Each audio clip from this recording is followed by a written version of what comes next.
तो दोस्तों नमस्कार, मैं हूं अनिल और रेसलिंग सुपर धमाल में आपका स्वागत है। तो दोस्तों WWE सुपरस्टार द रॉक अभी एक्शन से पूरी तरह से दूर हैं। उन्होंने रेसलमेनिया 40 में अपना आखिरी मुकाबला लड़ा था और उसके बाद से फैंस उन्हें दोबारा रिंग में देखना चाहते हैं। उनके इन रिंग भविष्य पर सवाल है। द रॉक के नेटफ्लिक्स डेब्यू शो पर बतौर बेबी फेस नजर आए थे। उन्होंने कोडी रोड्स के साथ अपनी दुश्मनी को खत्म करने के संकेत देकर उनकी तारीफ की। उन्होंने रोमन रेंस को भी ट्राइबल कॉम्पैक्ट मुकाबले के बाद उला फाला पहनाया। इसी वजह से रॉक के रिंग में वापस आने पर अब सवालिया निशान खड़े हो गए हैं। आपको बता दें, एक रिपोर्ट के अनुसार रेसल पोरिस्ट्स के आईबो ने अपनी रिपोर्ट में एक बुरी खबर दी है। एक रेसलिंग फैन ने उनसे पूछा कि आखिर द रॉक और कोडी रोड्स के बीच दुश्मनी को पूरी तरह से खत्म करने का क्या कारण था। इस पर उन्होंने सटीक जवाब देते हुए क्लियर कर दिया है कि द रॉक को भी पता नहीं है कि दोबारा वो रेसलिंग कब करने वाले हैं। ये एक तरह से संकेत है कि रॉक का अभी लड़ने का कोई भी प्लान नहीं है और ऐसे में फैंस को उनके अगले मुकाबले के लिए लंबा इंतजार करना पड़ सकता है। आपको बता दें, उन्होंने कहा द रॉक को बिल्कुल नहीं पता है कि वो अगली बार रेसलिंग कब करेंगे। जी हां दोस्तों, बहुत ही बड़ी खबर है ये। द रॉक के माना फिल्म के रीशूट है और इसी वजह से संभावित तौर पर वो रेसलमेनिया 41 को मिस कर सकते हैं। हालांकि गौर करने वाली बात यह है कि उन्हें इस प्रीमियम लाइव इवेंट के वीडियो पैकेज में शामिल तो किया गया है। इतने व्यस्त शेड्यूल के कारण अगर वो इन रिंग एक्शन में नहीं आ पाते हैं तो भी उन्हें रेसलमेनिया 41 में अपनी नॉन रेसलिंग अपीयरेंस जो है देनी चाहिए। रॉक के नेटफ्लिक्स डेब्यू के बाद प्रेस कॉन्फ्रेंस हुई थी। आपको बता दें, इस बीच रोमन रेंस ने द रॉक से मैच पर बात की। तो रोमन रेंस ने क्या कहा था दोस्तों, आपको बता दें कि रॉक के नेटफ्लिक्स के डेब्यू शो के बाद जो प्रेस कॉन्फ्रेंस हुई थी उसमें रोमन ने कहा, मुझे किसी भी चीज के हिंट देने की जरूरत नहीं है, आप लोग हमारे लिए वो कर देते हैं। हम इंटरनेट को उनकी चीजें करने देंगे, ये इस चीज के पूरे महत्व को खत्म कर देगा। अगर मैंने हाँ या ना बोला तो इंटरनेट पर मौजूद लोग अपना काम नहीं कर पाएंगे। इसी वजह से हमें देखना होगा कि क्या होता है। तो ऐसे में दोस्तों उन्होंने साफ कह दिया है कि जो भी होगा वो हम उसके लिए तैयार हैं पूरी तरह से। रोमन रेंस भी दोस्तों यहां पर कहीं ना कहीं हिंट ये दे रहे हैं कि वो भी पूरी तरह से लड़ना चाहते हैं रॉक के साथ और उस ड्रीम मुकाबले के लिए तो पूरा जो है WWE यूनिवर्स ही चाहता है कि ये ड्रीम मुकाबला हो। और रेसलमेनिया 41 में अगर ये नहीं हो पाता है तो मुझे लगता है कि कभी भी नहीं हो पाएगा। तो रेसलमेनिया 41 में जरूर होना चाहिए रोमन रेंस वर्सेस रॉक। लेकिन फिलहाल इस रिपोर्ट के हिसाब से तो जो रॉक का कोई भी इरादा इस समय नहीं है रेसलिंग करने का। तो मुझे लगता है कि शायद वो रेसलमेनिया 41 को अगर मिस कर देंगे तो ये बुरी खबर होगी रॉक फैंस के लिए, रोमन फैंस के लिए, क्योंकि रॉक और रोमन्स का मुकाबला अगर नहीं होता है तो इस बार अगर नहीं होता है तो मुझे नहीं लगता कि कभी भी ये हो पाएगा। तो रॉक के लिए ये बुरी खबर है। क्या है आपकी राय, अपनी राय कमेंट बॉक्स में जरूर दें। लेकिन फिलहाल ये तो रिपोर्ट है दोस्तों, WWE कुछ भी चेंजेस कर सकती है आगे आने वाले प्लान्स में और कुछ भी हमें देखने को मिल सकता है। तो फिलहाल रॉक के बारे में ये थी कुछ अपडेट। क्या है आपकी राय कमेंट बॉक्स में जरूर दें। चैनल पर नए हैं सब्सक्राइब करने के बाद ऑल पर क्लिक करें। अब हम बढ़ेंगे अगली स्टोरी, अगली खबर की तरफ जो जुड़ी है सैटरडेज नाइट मेन इवेंट से। दोस्तों आपको बता दें कि WWE Saturday's night main event का 38वां संस्करण जल्दी ही देखने को मिलेगा। 25 जनवरी 2025 को इसका आयोजन होगा और फैंस बेहद उत्साहित हैं। शो के लिए 3 मैचों का ऐलान हुआ है अब तक और इसके साथ ही कोडी रोड्स और केविन ओवेंस के लैडर मुकाबले की कॉन्ट्रैक्ट साइनिंग भी वहीं होगी।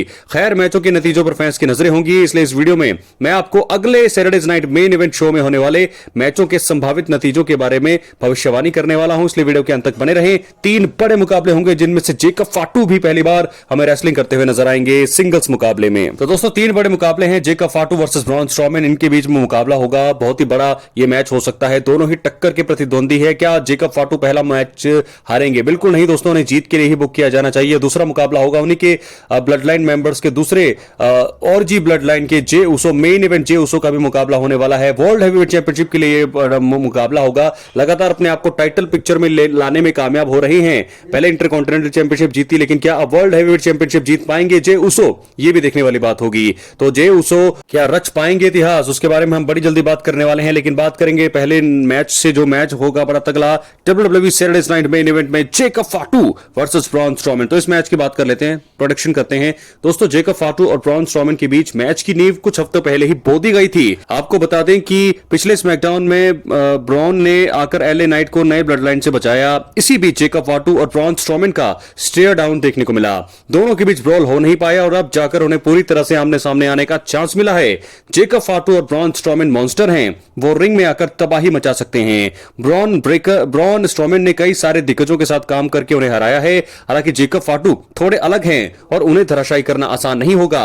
जेकब फाटू ने अब तक शानदार काम किया है और वो ब्रॉन को हराकर बड़ी जीत अपने नाम कर सकते हैं। जेकब फाटू को इस जीत से बहुत फायदा होगा और वो स्मैकडाउन पर अपना डोमिनेंस स्थापित कर पाएंगे। तो प्रेडिक्शन मेरी ये है, संभावित नतीजा जेकब फाटू की जीत हो सकती है, क्योंकि पहले ही मुकाबले में उन्हें हार देना बहुत ही बड़ी गलती होगी डब्ल्यूडब्ल्यूई की तरफ से, क्योंकि ब्रॉन स्ट्रोमैन बहुत पुराने हो गए हैं। इसलिए मुझे लगता है कि वो जरूर यहां पर अच्छी फाइट देंगे, लेकिन जीत होगी अंत में जेकब फाटू की। समोन वेयरवुल्फ, और यहां से मुझे लगता है अपने सिंगल्स रन की शुरुआत भी यहां पर जेकब फाटू करेंगे और आगे बढ़ते ही रहेंगे। तो अब हम बात करेंगे दूसरे मैच की, जो होने वाला है इंटरकॉन्टिनेंटल चैंपियनशिप के लिए ब्रॉन ब्रेकर वर्सेस शीमस। जी हां, आपको बता दें तो दोस्तों, आपको बता दें ब्रॉन ब्रेकर का आईसी चैंपियन के रूप में रन काफी डोमिनेंट साबित हुआ है और उन्होंने अब तक कई रेसलर्स को धराशायी कर दिया है। उनकी शीमस के साथ महीनों से दुश्मनी देखने को मिल रही है। पहले वो सर्वाइवर सीरीज वॉर गेम्स 2024 में ट्रिपल थ्रेट मुकाबले में आमने सामने आए थे। अब जाकर उन्हें 1-on-1 मुकाबला लड़ने का मौका मिला है और इंटरकॉन्टिनेंटल चैंपियनशिप दांव पर होने वाली है।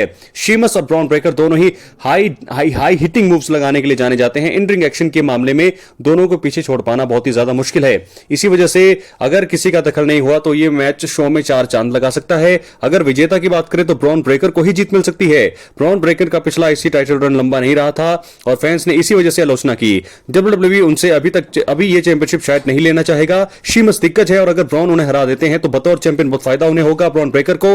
दूसरी ओर शीमस को उतना नुकसान नहीं होगा। तो नतीजा प्रेडिक्शन इसका यह है कि Bron Breakker IC championship retain कर सकते हैं। क्या लगता है आपको? अपनी राय कमेंट बॉक्स में जरूर दें। हालांकि शीमस को काफी समय हो चुका है सिंगल चैंपियन बने हुए, टाइटल जीते हुए, तो अब देखना होगा कि मुझे ऐसा लगता है, प्रेडिक्शन तो यही है कि ब्रॉन ब्रेकर ही अपना टाइटल को रिटेन करेंगे। बात करेंगे तीसरे और आखिरी मैच की। मेन इवेंट जे उसो का मुकाबला होगा गुंथर से वर्ल्ड हैवीवेट चैंपियनशिप के लिए। तो ये मुकाबला कहां तक जाएगा ये बात करते हैं।